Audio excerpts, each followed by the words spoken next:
wassalatu wassalamu ala sayyidina Muhammadin asyrafil mursalin wa ala alihi wa sahbihi ajma'in. Subhanaka la ilma lana illa ma 'allamtana innaka antal alimul hakim wa tub 'alaina innaka antat tawwabur rahim wa taqabbal minna innaka antas samiul 'alim. Qala rabbi shrah li sadri wa yassir li amri wa hlul 'uqdatam min lisani yafqahu qawli. Nawaitu ta'alluma wa ta'allima wal ifadata wal istifada wa tamassuka ala kitabillah wa sunnati rasulih wa du'a ila al-huda wa dalala ala al-khair ibtigha mardatihi wa qurbihi wa thawabihi subhanahu wa ta'ala. Qala al-musannif rahimahullahu ta'ala wa nafa'ana bihi wa bi'ulumihi wa amadana bi asrari bid darin amin. Kita lanjutkan kajian kitab Adatus Salaf Ali Ba'alawi yang dikarang oleh Al-Habib Muhammad Abdullah Muhammad Al-Haddar. Pada pembahasan sebelumnya kita sudah membahas tentang 12 kebiasaan para ulama, para habaib di dalam pengobatan. Bisa disimak di video saya yang sebelumnya, sudah ada semuanya lengkap sudah. Sekarang kita akan membahas tentang kebiasaan mereka dalam sehari-hari, mulai dari bangun tidur sampai tidur lagi. Kebiasaan mereka itu apa saja? Ya, kita tugasnya kalau bisa meniru, kalau tidak bisa meniru secara keseluruhan ya minimal setengahnya. Kalau tidak bisa setengahnya ya minimal sebisa kita. Dengan kita membiasakan meniru orang-orang soleh, insya Allah nanti juga kita akan dikumpulkan bersama orang-orang soleh. Kalau orang-orang soleh sudah jelas tempatnya, insya Allah nanti akan dimasukkan ke dalam surga. Apa kebiasaan mereka, para ulama, para habaib pada saat bangun tidur? Pertama, al-istiqadu fi thulutsil akhir minal lail. Bangun tidur pada sepertiga terakhir dari malam. Kira-kira jam berapa? Sepertiga, antara jam 2 atau jam 2 lebih, itu tergantung subuhnya. Itu mereka rata-rata bangunnya jam segitu. Dan ini sebenarnya orang yang paling bahagia hatinya itu orang yang bangun malam, karena hatinya diliputi dengan kebahagiaan, ketenangan. Orang yang banyak berdoa kepada Allah, insya Allah orang tersebut tidak gampang galau, tidak gampang sumpek, tidak gampang stres. Kenapa? Karena hatinya bersambung dengan Allah. Orang berdoa itu menunjukkan bahwa dia itu sangat butuh kepada Allah. Orang yang gampang stres, gampang galau itu kemungkinan dia merasa kehilangan Allah. Dia merasa kehilangan Allah. Kenapa kok bisa sumpek, kenapa kok bisa galau, kenapa kok baru ada masalah sedikit dia seakan-akan dunia ini sudah tidak berarti lagi, dia kehilangan Allah. Karena orang itu kalau Allah ada di dalam hatinya selalu bersambung dengan Allah, maka dia sama saja. Karena kemarin dijelaskan raditu billahi robba. Kalau kita ridho bahwa Allah itu sebagai Tuhan kita, maka kita pun juga harus rela apapun yang sudah menjadi ketetapan Allah. Semua itu dari Allah. Semua dari Allah. Dan semua pasti ada akhirnya. Masalah sesulit apapun pasti ada akhirnya. Bahagia pun juga sama. Tidak ada di dunia ini yang abadi, tidak ada. Semua pasti berakhir. Tinggal menunggu waktu. Tidak usah mengeluh, tidak usah protes, tidak usah curhat sana sini. Terima apa yang sudah ditakdirkan oleh Allah. Bisa jadi apa yang menurut kita tidak baik adalah baik menurut Allah, dan kebalikannya bisa jadi apa yang menurut kita baik justru tidak baik menurut Allah. Wallahu ya'lamu wa antum la ta'lamun.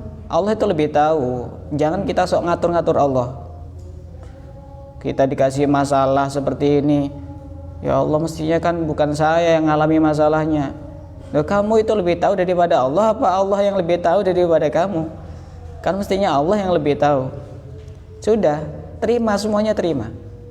Takdir kita yang sekarang ini adalah takdir yang terbaik. Yang penting hati kita itu ridho kepada Allah.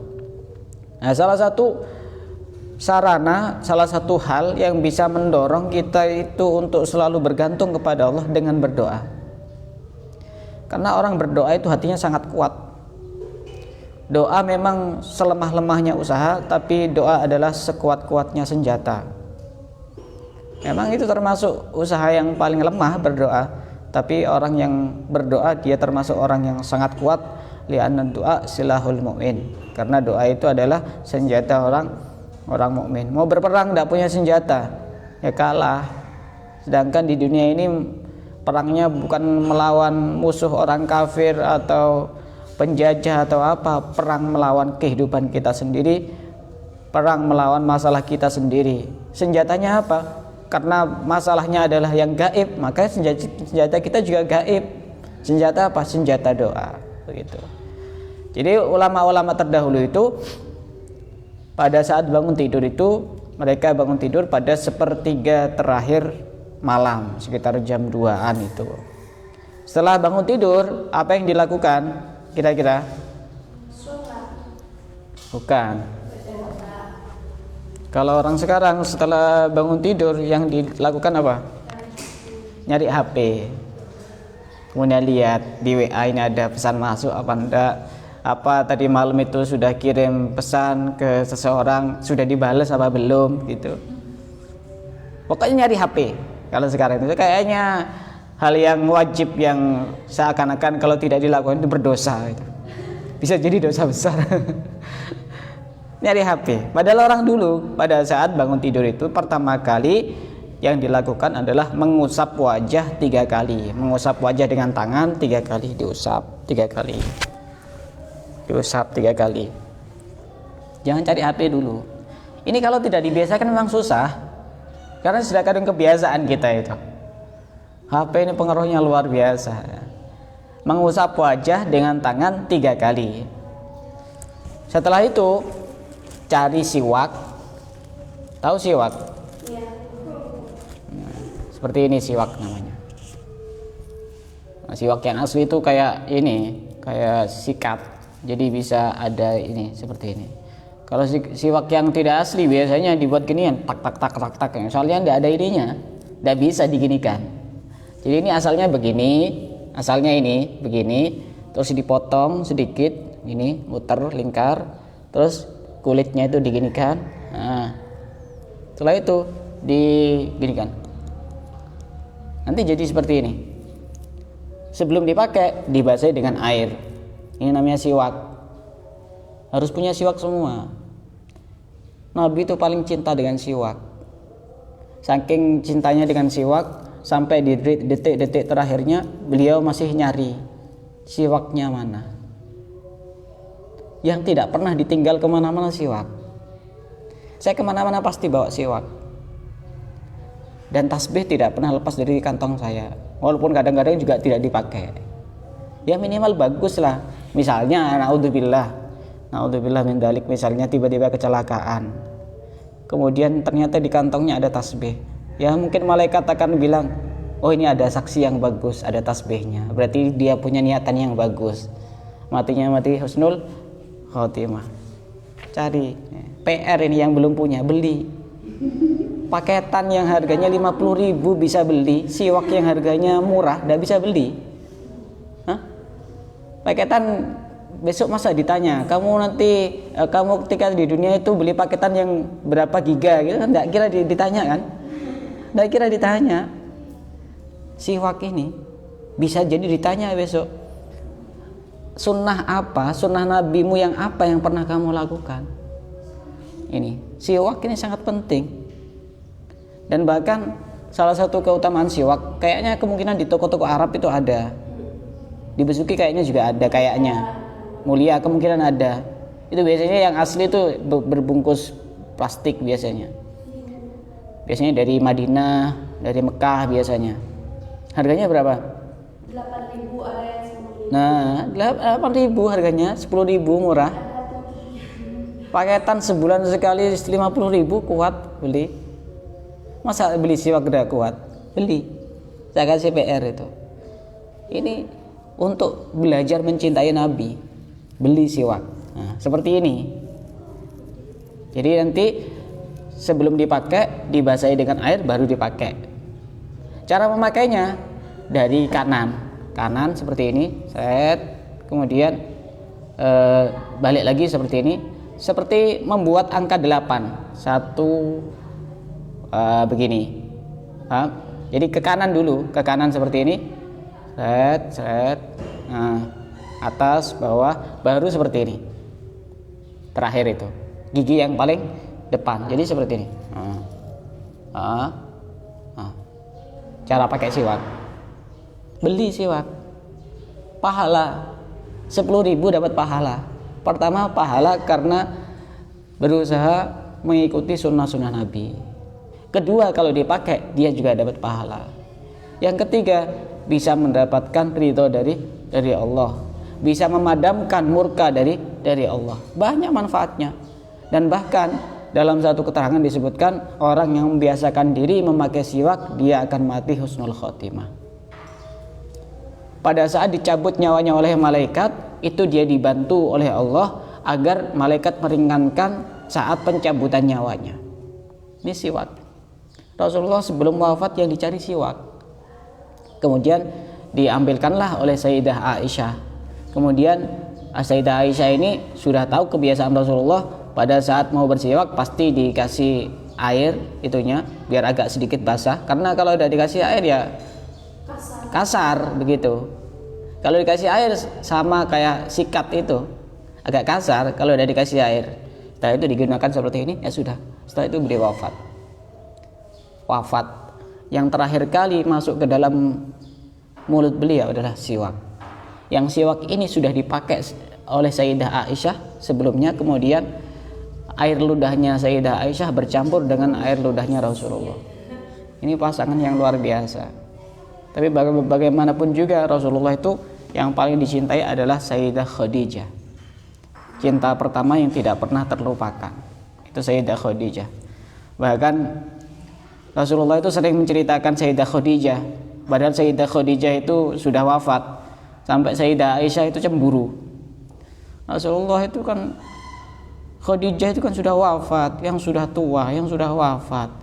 Masa kamu masih ingat-ingat terus? Aku ini kan masih muda, cantik, cerdas.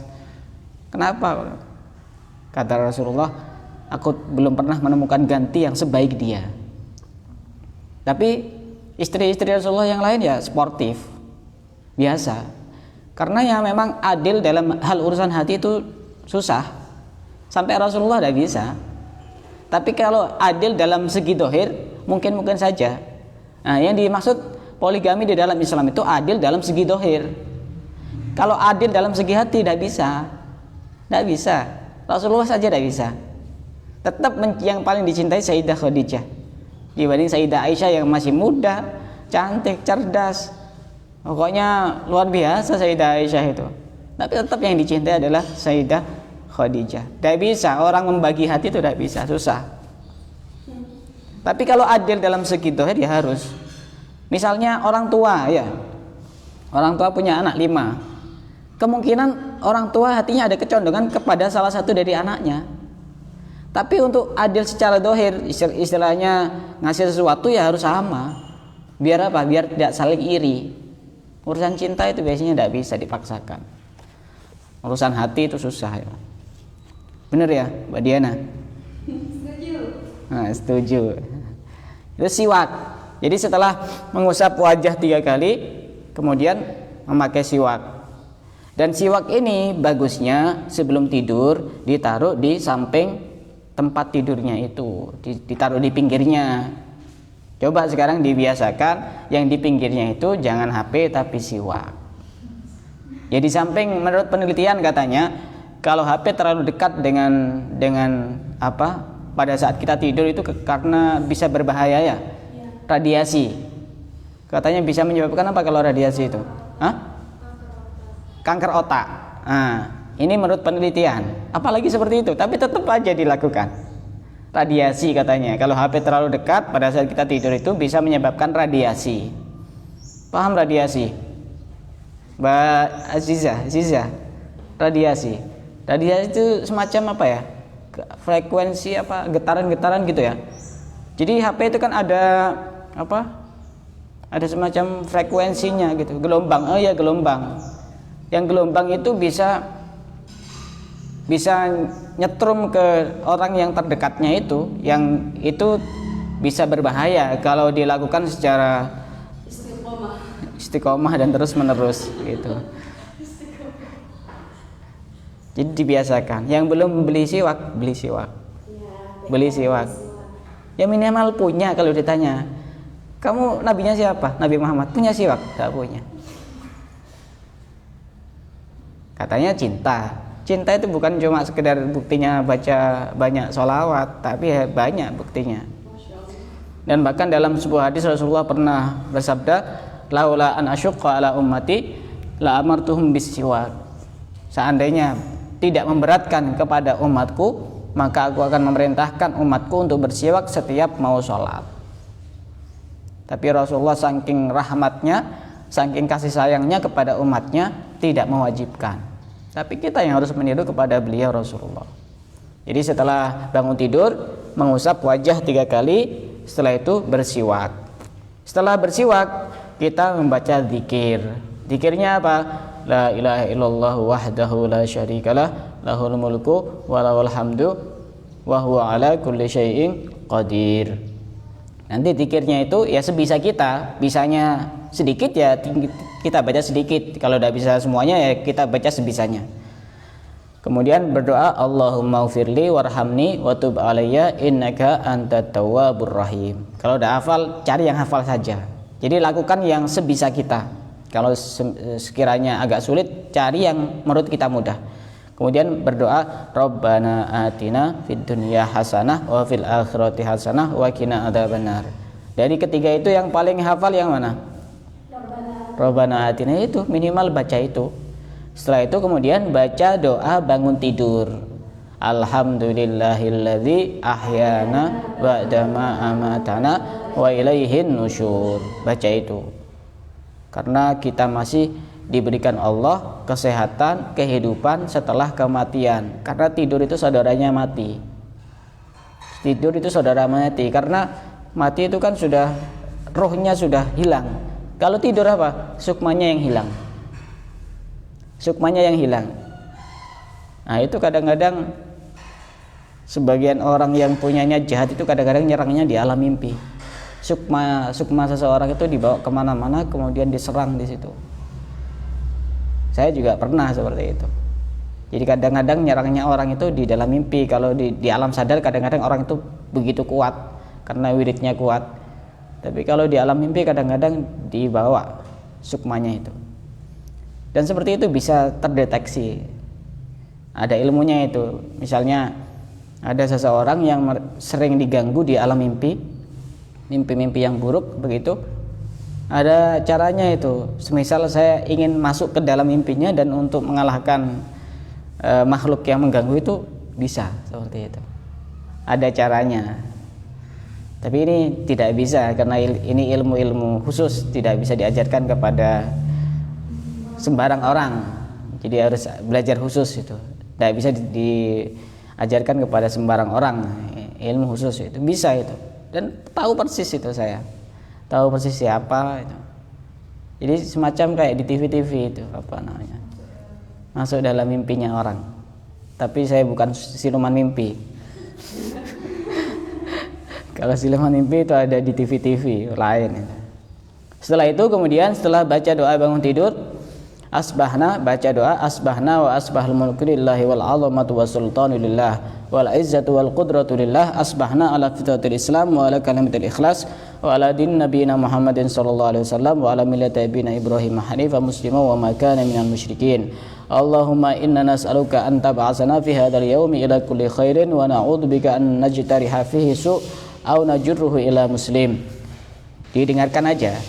Yang bisa ya nanti dibaca dan diamalkan. Allahumma falikul isbah wa ja'ilul laili sakana wasyamsa wal qamara husbana as'aluka khaira hadzal yaumi wa khaira ma fihi wa a'udzubika min syarrihi wa syarri ma fihi. Bismillahi ma syaallah wa la quwwata illa billah ma syaallah kullu ni'matin minallah ma syaallah al khairu kulluhu biyadillah ma syaallah la yusrifus su'a ilallah raditu billahi rabba wa bil islami dina wa bi Muhammadin nabiyya wa rasulah. Hafal? Sudah 2 yang hafal ya? 3 doa bangun tidur. Ya minimal itu 3 itu nanti dibaca. Yang lain kalau udah hafal udah dibaca tidak apa-apa. Ya orang sekarang sama orang dulu kan beda. Sekuat kita itu sudah bagus, itu kalau doa 3 itu sudah bagus. Kemudian dilanjutkan Rabbana 'alaika tawakkalna wa ilaika anabna wa ilaikal masir. A'udzu bikalimatillahi tammati wa asma'ihi kulliha min syarri ma dhara'a wa bara' wa min kulli dzi syarr wa min syarri kulli dabbatin anta akhidhum bi nasiyatiha inna rabbi 'ala siratal mustaqim. Kemudian membaca makro yang terakhir daripada surat Ali Imran. Inna fi khalqis samawati wal ardi wa ikhtilafil laili wan nahari la ayatin li ulil albab sampai akhir ayat. Berarti yang paling dihafal 3 ya. Apa tadi? Rabbana atina. Jadi jangan baca doa bangun tidur dulu. Rabbana atina. Setelah itu berdoa bangun tidur. Setelah itu raditu billahi rabbah. Ya saya menyarankan dibaca semua kalau bisa. Tapi ini kan masih belum dituliskan teksnya. Minimal 3 itu baca pada saat bangun tidur.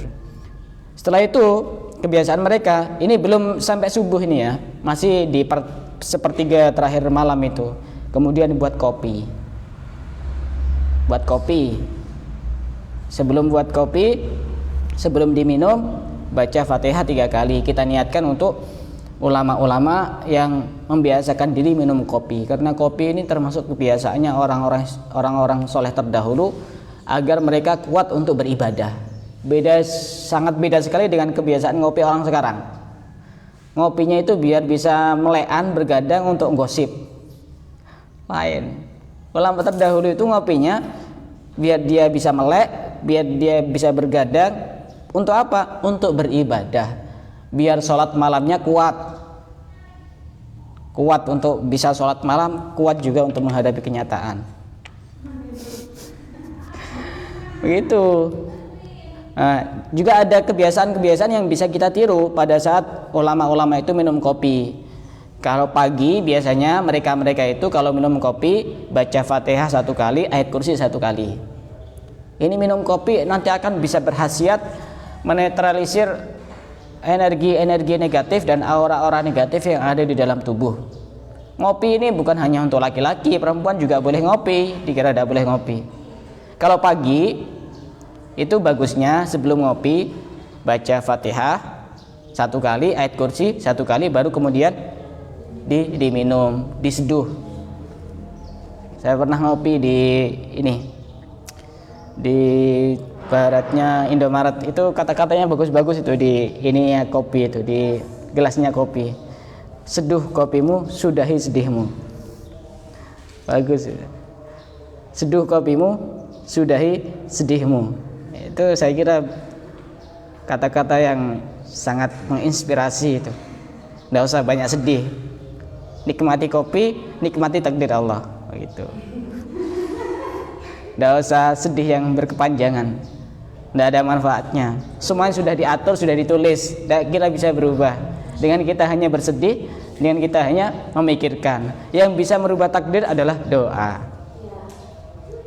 Nah, ingat ya, punya masalah apapun, kamu mau mikir dari jam 1 sampai jam 1 lagi, nggak kira berubah dengan mikir itu.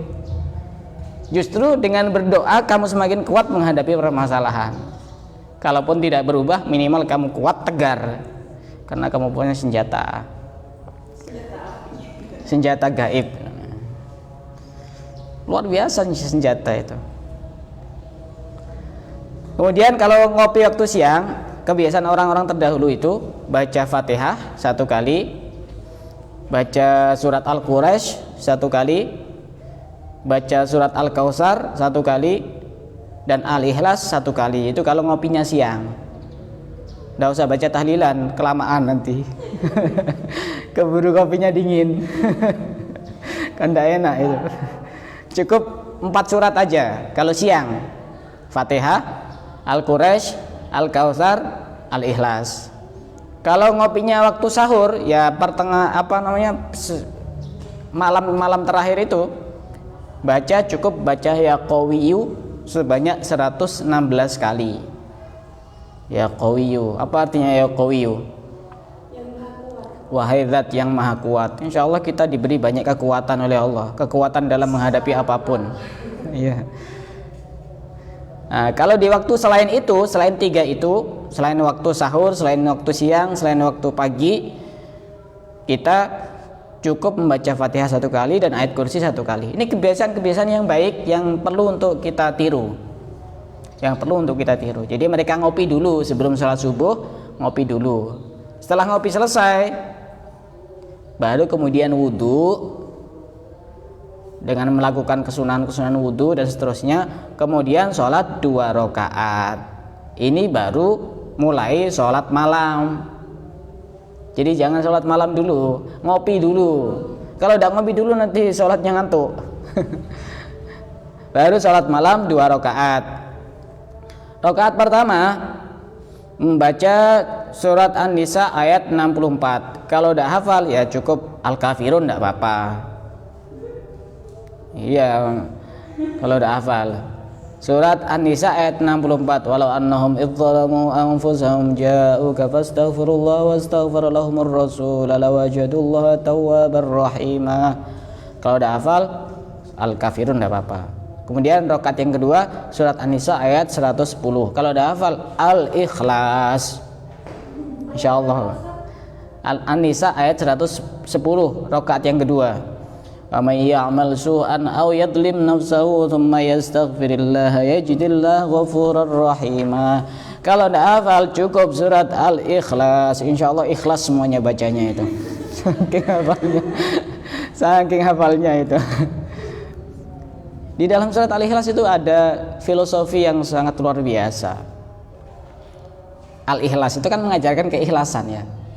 Coba surat-surat yang lain itu pasti nama suratnya ada di dalam surat tersebut. Misalnya surat An-Nas ada qul a'udzu birabbin nas, Al-Falaq qul a'udzu birabbil falaq, Al-Kafirun qul ya ayyuhal kafirun, surat Al-Lahab tabbat yada abi lahab, surat An-Nasr idza jaa nasrullah ada, surat Al-Kautsar inna a'tayna kal kautsar. Semuanya ada kecuali surat Al-Ikhlas. Kenapa kok tidak ada? Karena ikhlas itu tidak menampakkan sesuatu. Kita diajari ikhlas di dalam surat Al-Ikhlas. Namanya surat Al-Ikhlas, tapi tidak di dalamnya tidak menampakkan kalau dia adalah Al-Ikhlas. Ikhlas juga seperti itu. Jadi kalau ada orang, oh saya ikhlas, ini justru tidak ikhlas. Ikhlas itu tidak perlu untuk ditampakkan. Karena ikhlas itu sesuatu yang tidak terlihat, yang ada di dalam hati kita masing-masing. Gitu. Itu surat Al-Ikhlas. Harus banyak belajar keikhlasan dari surat Al-Ikhlas. Kemudian setelah itu sholat ya 2 rakaat tadi. Setelah itu kemudian sholat witir 3 rakaat. Sholat witir 3 rakaat. Ya baca suratnya ya terserah, bebas. Kemudian setelah itu baca doa witir, Subhanal Malikil Quddus 3 kali, Subuhun Quddusun Rabbuna wa Rabbul Malaikati war Ruh. Kemudian Allahumma inni a'udzubika biridhaka min sakhatika wa bi mu'afatika min uqubatik wa bika minka la uhsi sana'an 'alaika anta kama asnata 'ala nafsik. Kalau agak kesulitan ya Allahumma inna nas'aluka ridhaka wal jannah wa na'udzubika min sakhatika wan nar. Setelah itu baca zikir la ilaha illa anta subhanaka inni kuntu minadh dhalimin, dibaca 40 kali. Kita benar-benar meresapi, ya Allah aku termasuk orang-orang yang zalim. Engkau perintahkan sholat tapi aku meremehkan sholat. Engkau larang untuk melakukan maksiat tapi aku suka untuk melakukan maksiat. Ya Allah aku termasuk orang-orang yang zalim.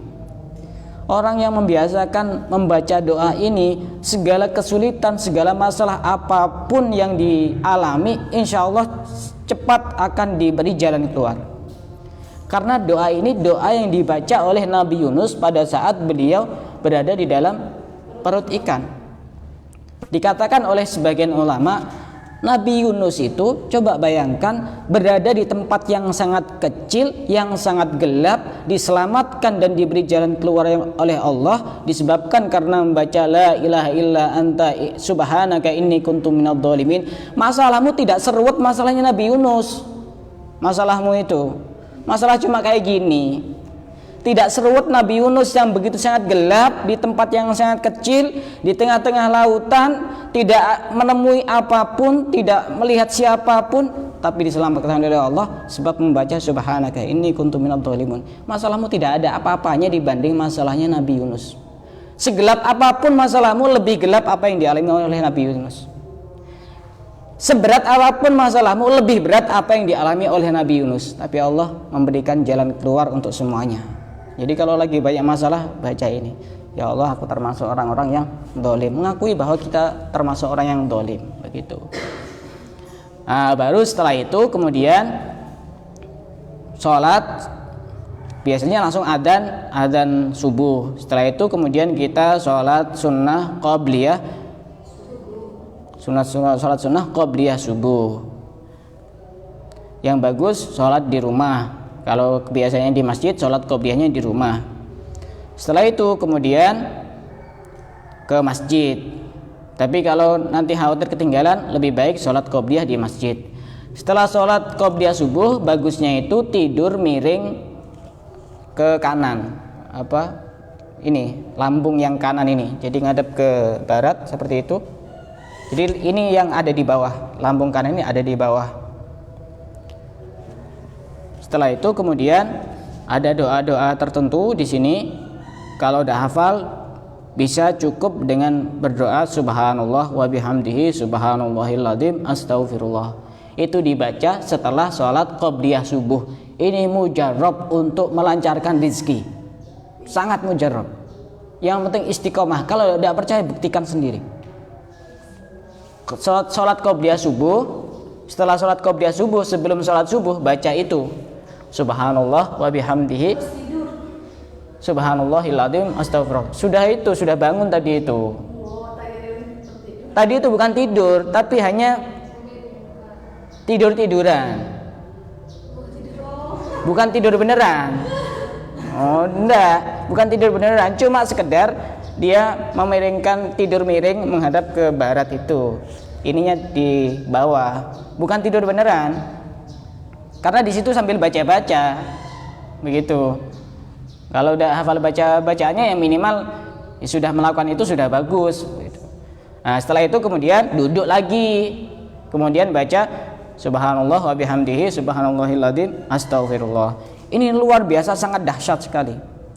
Dan bahkan diceritakan dulu ada salah seorang sahabat yang dunianya itu, dia itu seakan-akan dunia tidak mendekat kepadanya.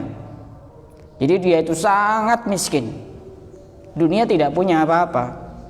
Kemudian Rasulullah memberikan amalan ini kepada salah seorang sahabat itu untuk dibaca sebanyak 100 kali sebelum melaksanakan sholat subuh. Apa kata sahabat ini?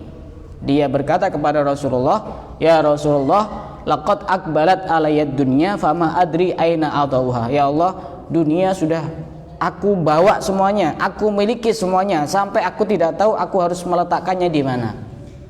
Ini gambaran ini. Saking banyaknya dunia yang dimiliki sampai dia tidak tahu ini mau ditaruh di mana lagi dunianya itu. Kalau sekarang ya gampang jawabannya, taruh di ATM. Dulu kan tidak ada ATM soalnya. Jadi begitu. Nah, setelah itu kemudian baca ya hayyu ya qayyum la ilaha illa anta, dibaca 40 kali. Ini bagi orang yang tidak sholat di masjid. Kalau sholat di masjid sepertinya agak susah, karena ini jarak waktunya butuh waktu yang tidak sebentar ini baca ini kan, kecuali sholat di rumah. Kalau di Yaman, karena memang sudah tahu amalannya seperti ini, ya lama. Jeda waktu antara adzan maghrib, adzan subuh sampai iqamat itu ya lama. Jadi urutannya saya ulang kembali, subhanallah wa bihamdihi subhanallahil adzim astaghfirullah, dibaca 100 kali. Setelah itu ya hayyu ya qayyum la ilaha illa anta, dibaca 40 kali. Kalau tidak bisa semuanya, ya cari salah satunya saja. Jadi kalau kita tidak bisa melakukan semuanya, bukan berarti meninggalkan semuanya.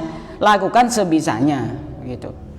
Kemudian ada doa lagi, ya hayyu ya qayyum ahyil quluba tahya wa aslih lana al-a'mala fid dini wad dunya, dibaca 10 kali. Kalau udah hafal enggak usah dibaca, tidak apa-apa. Baru kemudian setelah itu qomat, kemudian kita melaksanakan sholat subuh. Itu kebiasaan orang-orang terdahulu. Setelah itu, setelah sholat subuh, kita membaca wirdul latif. Wirdul latif itu ada di dalam wirid Khulasah yang dikarang oleh Habib Umar.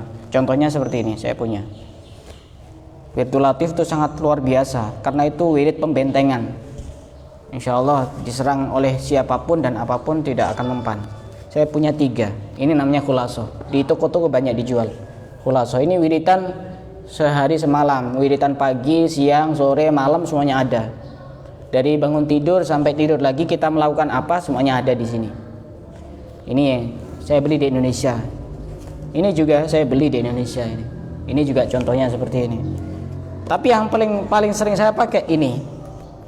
Sama semua isinya, tapi ini saya beli di Yaman. Kenapa kok yang sering saya pakai yang ini walaupun ini sudah rusak-rusak seperti ini? Karena ini kenangan. Kenangan tidak bisa dihapuskan. Kenangan itu tidak bisa dilupakan. Kalau kata-kata orang Arab itu adzikroyat la tu'limuna. Kenangan itu sebenarnya tidak menyakitkan. Ma yu'limuna huwa annana mazilna fi nisyaniha nafsyul. Kenangan itu sebenarnya tidak menyakitkan. Yang menyakitkan adalah pada saat kita gagal untuk melupakan. Ya, kan begitu. Kenangan sebenarnya tidak menyakitkan. Yang menyakitkan kita gagal untuk melupakan sehingga terasa sakit. Kenangan yang begitu sangat indah dan manis. Kalau ungkapan orang-orang Arab yang lain mengatakan al-waqtu yamurru, waktu akan terus berjalan. Lakini dzikroyat tabqa, akan tapi kenangan akan tetap menetap di dalam hati. Bagaimanapun kenangan itu tidak bisa dihapuskan. Saya lebih memilih yang ini dibanding yang 2 yang bagus-bagus ini. Karena ini ada kenangan, ada perjuangan saya waktu di sana itu. Nah, kenangan tidak mungkin untuk bisa diperjualbelikan, mahal harganya gitu. Jadi itu kebiasaan dari bangun tidur sampai setelah sholat subuh. Insya Allah nanti kita akan lanjutkan setelah sholat subuh sampai siang itu kebiasaan mereka apa saja. Jadi kita niru ya sebisa kita. Karena kesibukan orang sekarang dengan orang dulu tidak sama. Ya sebisa kita. Jangan niru 100% pol, kita masih belum tingkatannya, takut tidak kuat. Takut stres nanti. Begitu. Sudah, dari sini ada yang mau bertanya? Silahkan.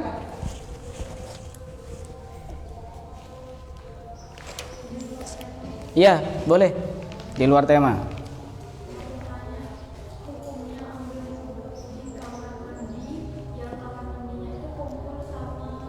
WC. Iya. Tidak apa-apa. Asal yang pasti sah ya. Yang pasti sah. Asal dia yakin nanti pada saat dia ambil wudhu itu tidak terkena najis-najis yang ada di sekitar kamar mandi itu. Kalaupun terkena najis kan tetap wudhunya tetap sah. Tidak ada hubungannya terkena najis kemudian wudhunya batal, tidak ada. Jadi kalau terkena najis ya tinggal dibasuh. Misalkan ada yang nempel sedikit karena dia di situ habis buang air besar, kayak 1 titik begitu, ya tinggal siram aja beres. Tapi memang bagusnya itu wudhu ya tidak di dalam kamar mandi. Apalagi wudhunya sambil tidak berbusana, itu ya tetap sah wudhunya. Kalau pertanyaannya sah apa tidak sah, ya sah wudhunya. Cuma adab apa tidak adab, ya kurang sopan. Ya minimal ya, mohon maaf kalau perempuan ya minimal pakai semacam handuk begitu, yang penting ditutupi sebagian begitu. Kalau laki-laki pakai sarung, jangan langsung kosongan tanpa sehelai busana. Ya sah ya sah, cuma kita itu tidak bisa merasakan nanti dari wudhu sudah tidak bisa merasakan kekhusyuan, sholatnya nanti tidak berpengaruh apa-apa. Jadi tidak apa-apa, tapi bagusnya itu setiap rumah itu punya tempat wudhu khusus sebenarnya. Kalau memungkinkan lebih bagus. Ya tinggal pakai keran 1 kan cukup itu. Lebih bagus. Tapi tetap sah. Dan tidak usah was-was. Kalau sudah di situ disiram bersih ya sudah. Tidak usah. Oh ini ada yang nempel apa? Tidak usah. Tambah was-was itu. Tidak usah. Sudah kelihatan. Tidak usah diteliti dari sini ke sini. Tidak usah. Sudah. Tidak ada yang kayak yang keluar dari situ nempel ke situ, ya sudah, tidak usah tambah was-was penyakit yang berbahaya. karena khawatir berpengaruh kepada, pertama memang was-was dalam hal ibadah, bisa jadi nanti dalam hal akidah, kepercayaan, dan ini terjadi. Tidak usah diteruskan was-was itu, bisa terjadi. Kadang-kadang masih was-was, Allah itu sebenarnya ada apa tidak ada? Ini bahaya tambah. Udah suci ya. Saya tuh gampangan. Kemarin di musola ini ada banyak kotoran gitu. Cuma saya gini-ginikan, udah kering, saya sapu ya sudah. Kering. Saya gampangan urusan itu. Biar tidak was-was. Saya kira cukup sampai di sini. Semoga apa yang kita pelajari menjadikan ilmu yang manfaat, ilmu yang barokah. Wallahu a'lam bishawab.